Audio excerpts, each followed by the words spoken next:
I've been with my girlfriend Jordan for a little over 2 years, we live together and we have 2 cats. Up until this weekend I genuinely thought everything was perfect in our relationship, which I know is what everyone says in these posts, but I really was thinking that I was going to ask her to marry me sometime in the next year. We don't ever get into arguments, Jordan is very sweet and easygoing and normally we just mesh well on everything. Honestly, if everything in our relationship hadn't been so good up until now I probably would have just broken up with her this weekend. But because things have truly been so perfect I'm not sure if maybe I'm jumping to the wrong conclusion about what to do because my feelings got hurt. The other person who's important in this story is Jordan's friend Mark. She's known Mark for their whole lives because they both grew up in the same small religious community. Jordan isn't part of that religion anymore, she decided to leave the church when she was I think 19 and moved to the state that we live in now. Mark still is in the religion and apparently takes it really seriously. I'm told he now works for the church back in Jordan's hometown. Also, as far as I know, Mark is the only person from the religious community that Jordan still talks to besides her parents, which I'm mentioning because I now think it could be a red flag. So on Saturday I met Mark for the first time because he was in our city and Jordan wanted us all to have dinner together. At this point I want to say, I will admit that when we were first dating and I found out that Jordan had a best friend who was a guy, I didn't really like it, especially because it seemed like they were on FaceTime with each other a lot. But since it was a childhood friend and they mostly didn't see each other in person, I just trusted Jordan that Mark was only a friend and didn't let it bother me, and eventually I got over it.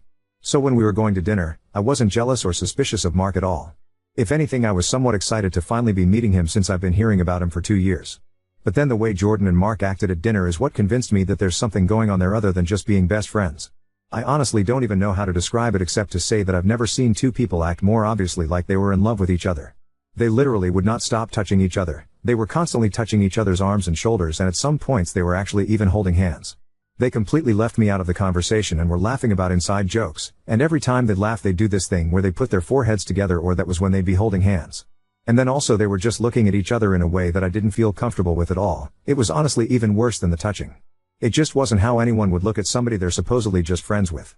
I'm 100% sure that every stranger looking at our table thought that Jordan and Mark were the couple and that I was her brother or something. I felt like a third wheel the whole time, and Jordan didn't even notice how awkward she was making it for me because she was way too focused on Mark and all the attention she was getting from him. And that's really not like Jordan at all. Usually she's a lot more considerate and would notice immediately if I wasn't having a good time or if she was accidentally being rude and excluding someone at the table. So it was genuinely really jarring to be sitting there with her and Mark and basically feeling like I didn't know my girlfriend at all. It was like he turned her into a completely different person who didn't even care that I was alive. So finally, at one point when Jordan got up to go to the bathroom, I just said to Mark, "So are you into my girl or what's going on here?" Mark, "Nothing's going on at all. That ship sailed a long time ago." Me, "What does that mean? Did you guys date at some point?" Mark, "No, we never did. And then when she left the church, we both knew it meant that we were never going to. And we've accepted being in each other's lives as friends. There's nothing else going on at all." Me, "That makes it sound like the only reason you're not together is because she left the church." And all Mark did was shrug. Me, "Well, what if she came back to the church? Would you marry her?" Mark, "Oh, she's not going to do that. You might as well ask what would happen if a bicycle had 6 tires. And so then when Jordan came back to the table, Mark said to her, "Op wants to know if we'd be married if you weren't a godless heathen." Jordan, "Why, did you two call your mom while I was gone?" And then she and Mark both just laughed about it and changed the subject. So because of dinner and the conversation and everything else that I've written about in this post, I really feel like Jordan and Mark are in love with each other and not just best friends like they say, and the only reason they aren't together is because they can't compromise about their religion. I think Jordan thinks that because she's okay with that decision, she expects me to be okay with being her second choice, and in the meantime she's actually secretly wanting to be with Mark. So that makes me think that I should probably obviously just have self-respect and break up with her, because I shouldn't be in a relationship with someone who would rather be with somebody else. But then the problem for me is that our relationship has been so perfect and Jordan has always treated me so well except for this one night. The only time she's ever acted like this was on the one occasion that Mark was around in person. Normally, even when she's talking to him all the time, she's never made me feel this way. So on the one hand, I'm wondering if maybe it doesn't matter what Jordan's feelings are for Mark, as long as he isn't going to be around, it doesn't actually seem to affect our relationship. So maybe I just need to cool off and go back to trusting her that they are indeed only friends, even if it seems to be true that they have complicated feelings for each other. Update 1. I talked to Jordan on Wednesday night. The TLDR update to the situation is that I didn't break up with her. After we talked about everything, I feel like that would be too much of an overreaction for what's actually going on. I do still think I was right to be upset about what I saw happening at dinner on Saturday, and Jordan didn't disagree with me about that, but I think I did jump to the wrong conclusion that it meant that she secretly actually wanted to be with Mark more than she wants to be with me. Now that we've talked it out, I don't think there's a reason to end what's otherwise the best relationship I've ever had, and I'm glad that I didn't just immediately trust my instincts, because there was more going on with the situation that I didn't really understand that Jordan has since told me, and now I do feel like she can be given some grace in this situation, assuming nothing like this ever happens again. So thanks for the advice, especially for everyone who told me to just talk to her before I made a big decision. So when we talked, I decided to take the main piece of advice that I got from everyone and start by telling Jordan that my feelings were hurt by the way she treated me at dinner with Mark, and then see how the conversation went from there. It turned into a very long talk, so I don't want to try to remember exact quotes and get them wrong, but here are the important things. I repeated to Jordan some of what I wrote in the post and said that I felt excluded by her and Mark, especially because they were being overly touchy-feely with each other to the point where it made me uncomfortable. Jordan seemed surprised, like she didn't even notice that she and Mark were touching each other that much, but then she thought about it and said that I was right and apologized. She said that Mark is always really touchy with everybody and not just her, I asked, and so she didn't even think about it, but that she wished I would have said something at the time because she didn't realize they were being that obnoxious. I said that was part of what bothered me, because I thought that normally she would have noticed something like that, but she was acting so different around Mark and not paying any attention to anything else, including how I was feeling, that it was honestly just made me question which one of us she cared about more, or if she cared about him as more than just a friend. Jordan apologized more and said that she could understand why it would look that way to me, but that she loves me and cares more about me than anyone else in the world, and that she didn't mean to act like that or make me feel that way. She said that she was trying to not make Mark feel like a third wheel because of being a single guy out with a couple, but obviously it backfired and just made me feel like the third wheel instead, which wasn't what she wanted to do either. After that, Jordan explained a lot to me about her history with Mark, and basically as she explained it, she said that she fully admits she cares about him as more than just a normal friend, but she says that it's not in a romantic way. She said that's why she always specifically refers to him as her best friend and not just as her friend, and said that she would use the phrase "he's like my brother" if it weren't for the fact that she once had an actual brother, RIP, so she won't use that phrasing for anyone else. According to Jordan, the main thing that happened to make her and Mark so close was that when she was 17 she tried to kill herself, and that was actually when everyone else in the community stopped talking to her, and Mark was the only person who didn't. For the next couple of years until she moved, he was literally her only friend, and she said that he checked on her every single day to make sure she stayed alive, which is also when they got into the habit of talking on the phone so much. And also apparently during this time Mark's parents thought they were dating and made a big deal about how they shouldn't be, and that's why she made that remark during dinner, apparently calling Jordan a godless heathen is something that Mark's mom said. I did tell Jordan that Mark basically said to me that he thought the two of them would be married if she had stayed in the church, and I asked her if she thinks that maybe Mark is in love with her even if she doesn't feel the same way. She said definitely not, and I don't think she was being dishonest. I really don't agree with her, but I think she genuinely believes that Mark isn't into her in any way apart from friendship. Her opinion of the situation is that she also thinks she and Mark would eventually have gotten married if she had never left the church or moved, but from her perspective it would have been more because of peer pressure than anything else, and she doesn't think it would necessarily have been a good thing. She thinks Mark was just being honest about that, and that possibly from his perspective he thinks he and Jordan would have made a good couple, but he's probably thinking that because he's just assuming that in that scenario she'd be the perfect church wife, so there's no reason why they wouldn't be a good couple.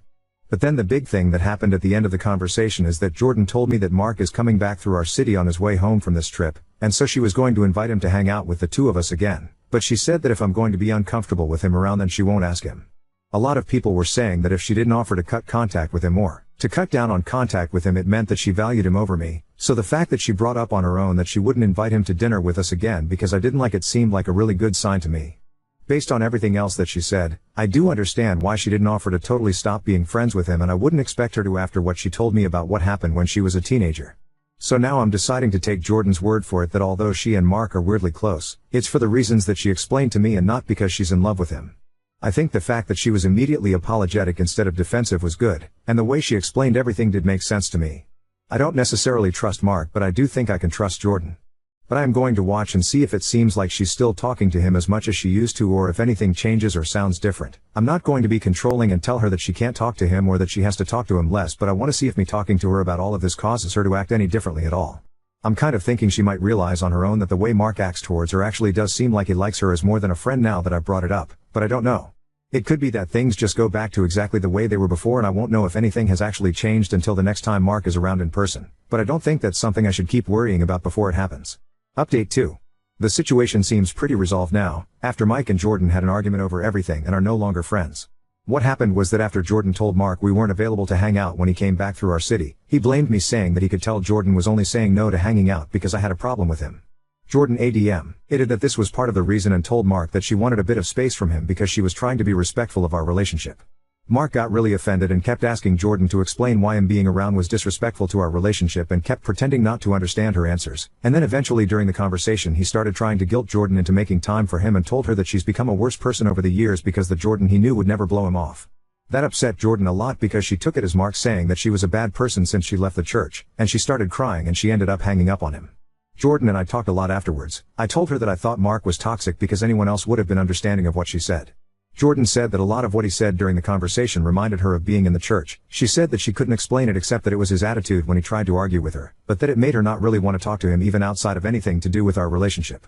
Mark texted Jordan the day after asking if she really wasn't going to come see him and if she was going to pick some boyfriend over her only friend after he's been there for her through everything. Jordan texted Mark back explaining her point again and saying that their friendship couldn't be the same anymore as it used to be now that she was with someone and that he should understand that.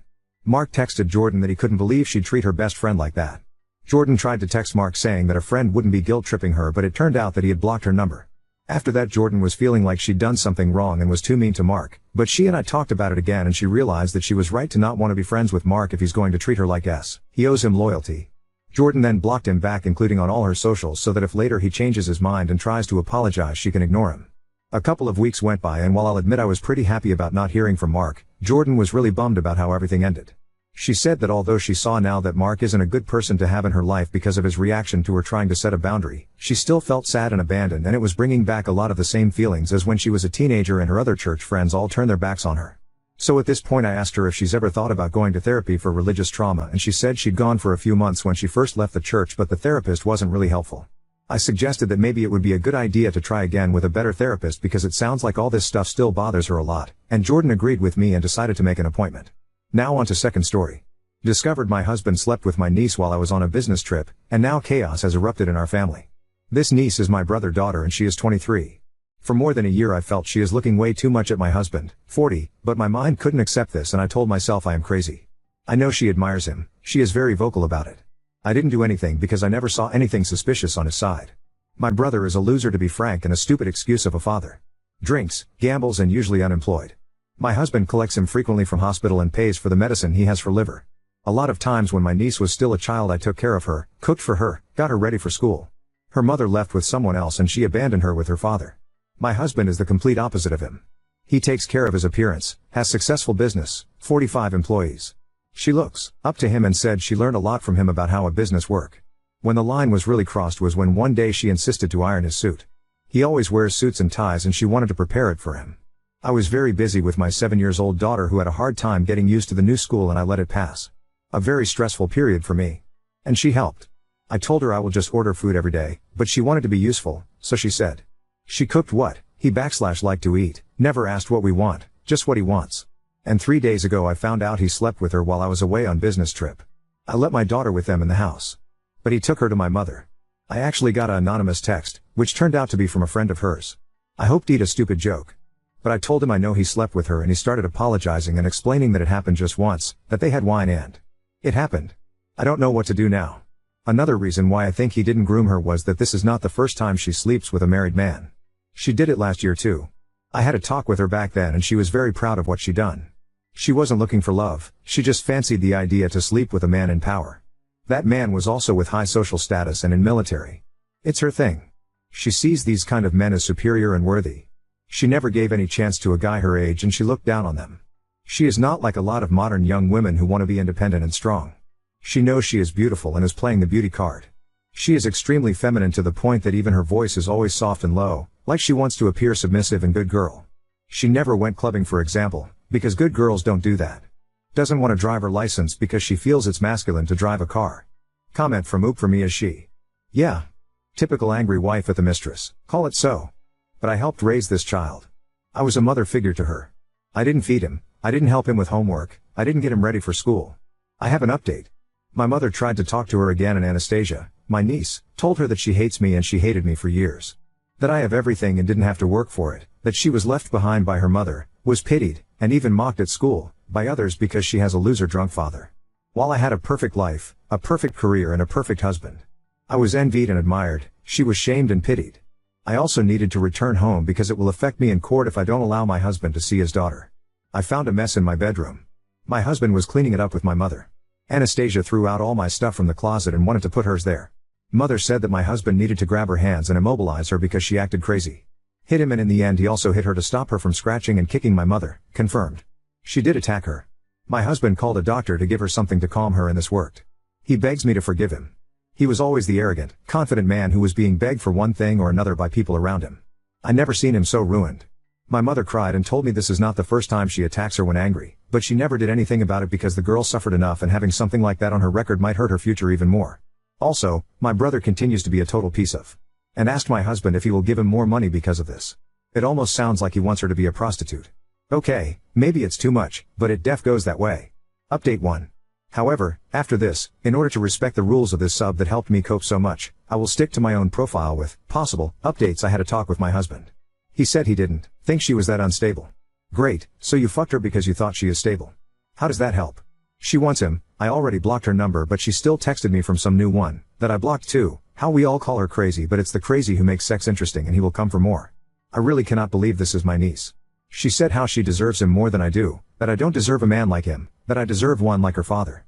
My mother is in a sensitive situation now. She said that the girl was hysterical with both of them, her and my husband. Neither wanted to call the police because that would lead to so many questions about what happened between them. He doesn't want his associates to find out, and my mother, well, it's still her granddaughter and she didn't want to cause her problems. This is why my husband in the end slapped her so bad that it threw her to the floor. But it calmed her down because she got scared and covered her face in fear. He literally told her that if she doesn't get out from the house he will slap her again. It really felt like, I know this from my mother, only physical force, or rather the threat of being beaten/slapped by him, made her to take a step back. My brother is drinking as nothing matters to him, and even asked my brother if he can give him more money because of this, and in a sick way above it all. Not like because of what you done, more like because you got to FCK my daughter.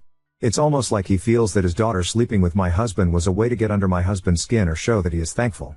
This is all in my head, no one confirmed me this hypothesis, but these are the vibes I get from him. I even speculated whether my brother knew about what she is doing. You suspected my mother, but I bet she didn't.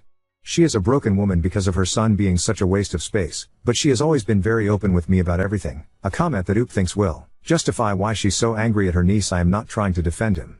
I just honestly told you from the very beginning I feel more betrayed by her than by him. I feel what I feel. You are confused why I am fixed on her. I am confused why do you want me so much to just ignore her? Yes, I feel more betrayed by her. When he cheated in the past I didn't even care who it was with. My problem was him. But I did so much more for her, my niece, than I did for him.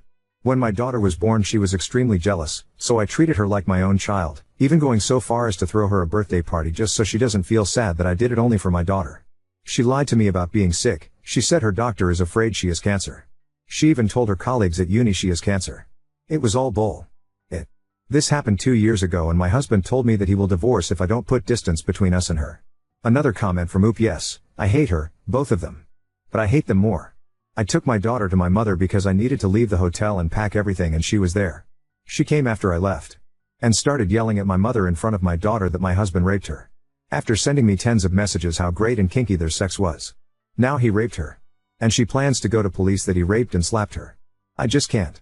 I want to leave the city, but I cannot take my underage girl with me, without his consent. New comments. Comment about convo with husband. While I was at the hotel I talked with him on the phone and asked for his version of events. I told him that I am willing to believe they had sex just once, but I am not naive enough to believe there was nothing before this. With great difficulty he admitted and showed me texts from her, so I believe that she spent a night in our house while I was away. This happened 2 months ago. She texted him that he father threw her out the house, as the reason she decided to go and live separately, paying rent, because they had an argument and he pushed her into the wall.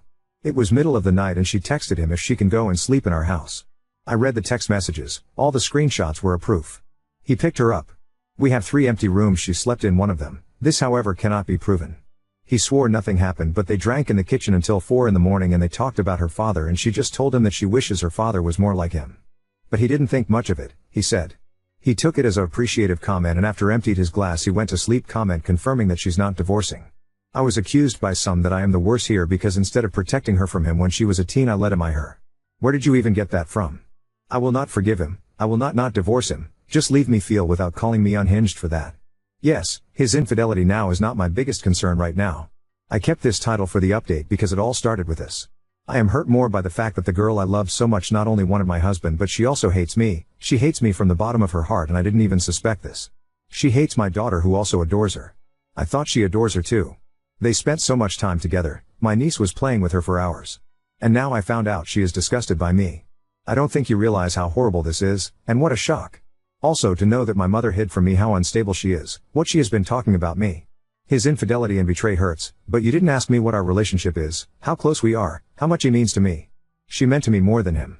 After that first cheating episode, I think a good part of my love died. But we didn't divorce, we stayed for the child. I know it's not a good idea, but for us it worked somehow. Till loved him but not so much anymore because he hurt me.